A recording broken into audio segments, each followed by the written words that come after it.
మందిరానికి వచ్చే దేనికి? అటెండెన్స్ కోసమా? ఎందుకు దేవుని మందిరానికి వచ్చింది? కుర్చీలో కూర్చొని నిద్రపోవటానికా? వాక్యం వినాలి, వాక్యం హృదయంలో దాచుకోవాలి.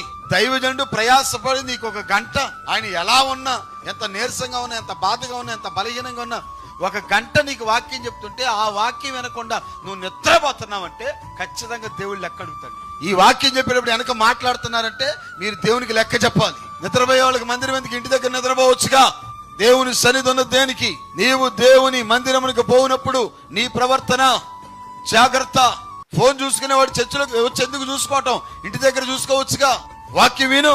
ప్రభువా నాతో మాట్లాడయ్యా, నా హృదయాన్ని సంధించు నాయన. గోధుమలు దొల్లగొట్టుకొని గోధుమలు కొన్ని ఏరుకున్నట్టుగా నువ్వు కూడా బైబిల్ చదివి కొన్ని వాగ్దానాలను ఏరుకోవాలి. వాక్యం అంతా విని కొన్ని వాగ్దానాలను ఏరుకోవాలి. దొల్లగొట్టుకో, కొన్ని గోధుమలు ఏరుకో. ప్రతి ఆదివారం రావాలి, ఆమేన్, ఈ గానుగు దగ్గర కూర్చోవాలి, గోధుమలు దొల్లగొట్టుకోవాలి, కొన్ని మోసుకొని ఇంటికి వెళ్ళాలి.